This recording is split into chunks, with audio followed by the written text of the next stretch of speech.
Perkenalkan, saya Dr. Witanto, dokter yang berjaga di klinik ini. Dengan Ibu siapa? Ibu Dina. Oke, Ibu Dina. Usianya berapa, Bu, kalau boleh tahu? 50 tahun. Tinggal di mana, Bu? Tinggal di sini Semarang aja. Pekerjaan sehari-hari apa, Bu? Ibu rumah tangga. Ibu rumah tangga. Silakan bisa disampaikan, Bu Dina, keluhannya datang kemari. Ini dok, kedua mata saya kok tiba-tiba kabur gitu ya dok. Udah 5 hari ini. Nggak jelas gitu, Bu. Tiba-tiba. Awalnya gimana, bisa diceritakan, Bu? Jadi itu awalnya tuh lagi tidur, terus waktu bangun-bangun kok tiba-tiba kedua mata saya kabur, gak bisa lihat gitu dok. Susah buat jalan gitu. Itu 5 hari yang lalu. Kedua mata ya, Bu? Iya, kedua-duanya. Atau udah pernah dicoba salah satu ditutup ini juga tetap? Tetap. Selain matanya kabur atau penglihatannya kabur, ada keluhan lain nggak, Bu? Selain nggak bisa lihat tuh suka nyeri gitu loh dok. Kedua mata nyeri sampai kepala saya tuh nyeri cekok-cekok. Kemudian ada keluhan lain juga nggak, Bu? Kayak mata merah gitu? Oh, kalau mata merah sih saya nggak tahu, cuma kalau kata suami saya kok juga merah gitu, tapi saya nggak sadar sih dok.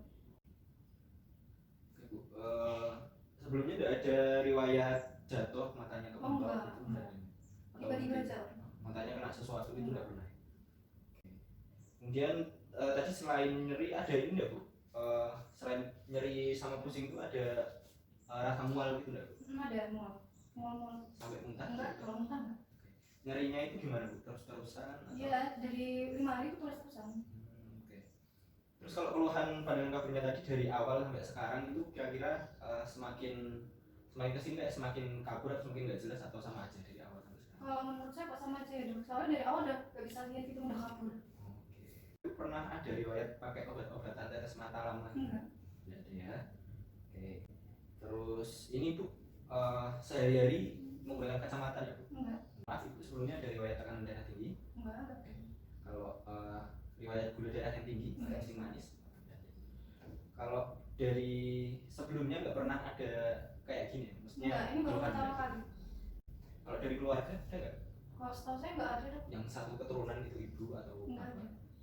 Ada ya. Kalau yang dari keluarga punya riwayat darah tinggi, kemudian Enggak ada. Ibu, jadi berdasarkan keluhan yang disampaikan tadi, saya perlu melakukan beberapa pemeriksaan fisik untuk mengetahui diagnosis pasti dari keluhan yang Ibu sampaikan. Mungkin nanti akan ada cukup banyak atau beberapa pemeriksaan. Untuk beberapa pemeriksaan juga pernah. Kira-kira Ibu bersedia atau tidak? Bersedia. Oke, baik. Silakan bisa mempersiapkan diri. Saya juga akan mempersiapkan alat dan cuci tangan. Baik, Bu, jadi kita akan melakukan pemeriksaan yang pertama, yaitu ketajaman penglihatan. Ini ada cat yang berisi huruf-huruf. Nanti ini jaraknya 6 meter, Bu. Jadi nanti saya akan tunjuk hurufnya. Silahkan Ibu bisa sebutkan huruf tersebut apa. Nanti kita periksanya bergantian ya, Bu ya. Yang pertama dari mata kanan. Ketika mata kanan diperiksa, mata kiri ditutup terlebih dahulu. Cara nutupnya seperti ini, Bu. Tangannya dibentuk seperti mangkok. Kemudian nanti ditutupkan seperti ini. Bisa kita mulai, Bu ya. Kita mulai dari mata kanan terlebih dahulu. Untuk mata kirinya bisa ditutup seperti ini. Baik. Ini huruf apa, Bu? Apakah terlihat? Enggak terlihat. Oke, nggak jelas ya, Bu? Iya, enggak terlihat. Oke. Baik, Bu, jadi karena menggunakan automatic snellen di huruf pertama saja tidak terlihat, maka saya akan melakukan tahap selanjutnya, yaitu nanti menggunakan jari-jari tangan. Jadi nanti Ibu menebak ini ada berapa jari yang saya tampilkan di depan dada seperti ini. Kita mulai dari jarak 1 meter terlebih dahulu ya, Bu ya. Kita mulai ya, Bu ya. Ini berapa, Bu? 3. Oke, kalau ini? 1. Kalau ini? 4. Kalau ini? 2. Saya mundur lagi ya, Bu. Saya mundur lagi 1 meter. Ini berapa, Bu? 2. Ini? 3. 4. Saya mundur lagi ya, Bu. Saya mundur lagi 1 meter, sekarang 3 meter. Ini berapa, Bu? 4. Ini? 5. Ini? 1. Oke. Baik, saya mundur 1 meter lagi ya, Bu. Ini berapa, Bu? 3. Ini? 2. Ini? 4. Saya mundur 1 lagi ya, Bu. Saya mundur 1 meter lagi. 2. 5. Kalau ini, Bu? 2. Nah, baik, Bu. Tadi ada salah ya, Bu ya. Coba saya maju 1 meter lagi. 2. 5. 1. Baik, Bu. Jadi untuk prosedur pemeriksaan ini juga dilakukan di mata yang satunya, yaitu mata kiri.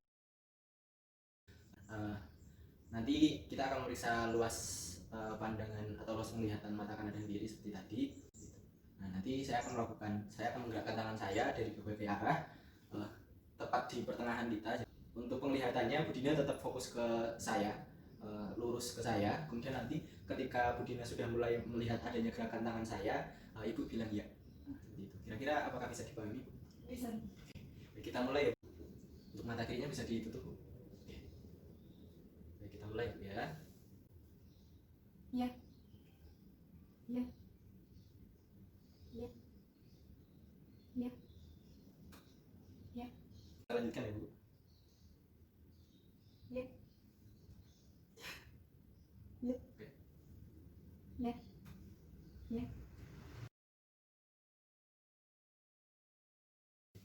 Nanti mungkin agak kurang nyaman karena saya akan mengingatkan senter ini ke mata Ibu seperti itu. Dilihat untuk alis kanan kiri warnanya bagaimana, kemudian distribusinya bagaimana, kemudian apakah simetris kanan dan kiri. Kemudian selanjutnya dilihat dari palpebra pasien, dilihat dari palpebra kanan dan kiri apakah ada edema, apakah ada tanda-tanda inflamasi atau mungkin ada terdapat laserasi. Kemudian dilihat visura interpalpebralis. Dilihat untuk jaraknya apakah sama antara kanan dan kiri, kemudian apakah terdapat adanya kelainan seperti mungkin ptosis atau mungkin adanya retraksi pada palpebra. Kemudian dilihat apakah ada kelainan pada palpebra lain seperti adanya entropion dan extropion. Dilihat menggunakan loop pada mata kanan dan mata kiri. Setelah palpebra dilihat untuk bulu mata apakah terdapat adanya trigiasis atau pertumbuhan abnormal pada bulu mata yang menjorok ke daerah mata.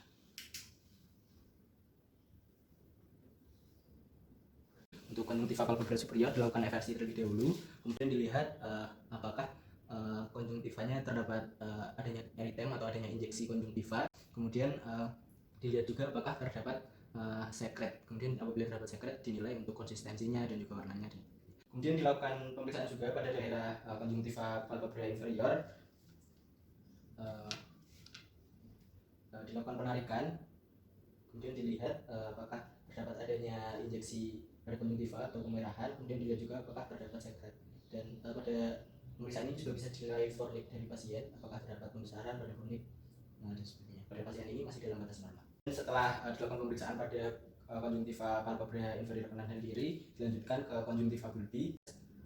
Dilihat apakah terdapat adanya injeksi atau pemerahan. Apabila terdapat injeksi, dilihat apakah injeksinya injeksi konjungtival atau injeksi ciliaris atau mungkin injeksi mixtus atau konjungtiva dan cilia. Kemudian setelah pemeriksaan konjungtiva bulbi dilakukan pemeriksaan kornea. Dari kornea menggunakan senter lagi dilihat apakah jernih pada kanan dan kiri, apakah terdapat kekeruhan kornea, kemudian apakah terdapat adanya laserasi atau mungkin jaringan sikatrik yang ada di kornea. Pada pasien ini terdapat edem kornea yang menjadi tanda khas pada pasien-pasien dengan glaukoma. Kemudian untuk selanjutnya dilakukan pemeriksaan kedalaman COA atau kamera okuli anterior. Diperiksa mata kanan dan kiri menggunakan loop dan juga senter. Untuk senter dilakukan penyinaran dari daerah samping. Permisi ya Bu. Dilihat untuk COA-nya apakah dangkal atau dalam, kemudian dinilai juga apakah terdapat mungkin adanya hipopion atau mungkin adanya hifema. Pasien ini didapatkan COA dangkal. Dilakukan juga pada mata yang sebelah rumah. Ini siap Bu. Terutama untuk iris dinilai, mohon maaf Bu, senter lagi. Dilihat untuk warnanya. Untuk warnanya kecoklatan, kemudian bentuk bulat dengan untuk kriptonnya masih dalam positif normal, kemudian untuk tepinya masih reguler, tidak terdapat adanya irregularitas yang menunjukkan mungkin adanya perlengketan atau sinegia dari iris. Dilakukan pemeriksaan juga pada mata yang seperti ini. Dan selanjutnya untuk memeriksa pupil dari pasien, dari pupil dapat dinilai untuk bentuknya bulat, kemudian letaknya di sentral, kemudian untuk ukurannya sekitar kurang lebih 3 mm dengan tepi reguler, tidak terdapat irregularitas tepi pada pupil. Kemudian dibandingkan juga dengan pupil yang bagian satunya. Kemudian setelah dinilai dari bentuk dan letaknya, dilihat juga refleks pupil dari pasien.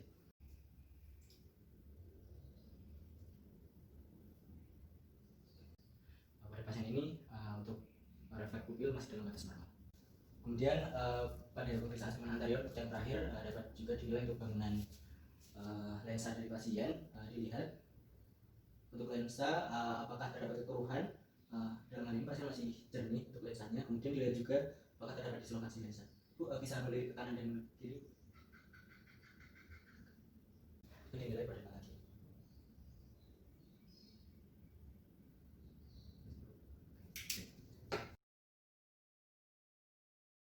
Nah nanti saya akan menekan daerah bola mata ibu, mungkin agak kurang nyaman seperti itu. Bisa saya mulai? Bisa. Kemudian untuk jari-jari lainnya memfiksasi di daerah dinding orbita atau tulang periorbitan. Kemudian dilakukan penekanan menggunakan telunjuk pertama terlebih dahulu, telunjuk kanan. Misi ya Bu, saya tekan ya Bu. Kemudian yang satunya. Ketika yang satu menekan, satunya memfiksasi dan dinilai untuk konsistensi dari mata pasien. Untuk pemeriksaan selanjutnya adalah pemeriksaan funduskopi. Baik Bu, jadi ini nanti saya akan melakukan pemeriksaan yang namanya funduskopi untuk melihat bagian belakang mata ibu itu dari ada sarafnya, kemudian pembuluh darah di situ apakah terdapat kelainan atau tidak. Nah nanti salah satu prosedurnya saya akan memberikan obat tetes mata. Kemudian nanti efek samping dari pemberian obat tetes mata ini dia untuk melebarkan pupil. Nah jadi nanti mungkin saat pemberiannya akan terasa tidak nyaman, agak perih seperti itu. Kemudian nanti efeknya setelah mungkin jangka waktu 6 jam ibu penglihatannya juga akan silau dan kurang nyaman. Setelah 20 menit pemberian tetes usia 3, maka kita saya melakukan funduskopi. Yang pertama dari pasien diminta untuk melihat jauh terlebih dahulu pada titik tertentu minimal 6 meter. Bu bisa lihat lurus ke depan, lihat yang jauh sana ya Bu ya. Tetap untuk penglihatannya ditetapkan di situ, jangan sampai meleleh, jangan melirik-lirik. Saya akan mulai meriksa ya Bu. Yang pertama untuk funduskopinya diatur terlebih dahulu untuk kekuatan dioptrinya disesuaikan dengan pemeriksa. Kemudian diatur juga untuk cahaya besar dan juga intensitas cahaya pada oftalmoskop disesuaikan pada pemeriksaan. Kemudian di funduskopi diarahkan ke mata pasien, kemudian mencari fundus refleks terlebih dahulu. Kemudian apabila fundus refleks positif, maka funduskopi mulai didekatkan. Untuk mata kanan menggunakan mata kanan.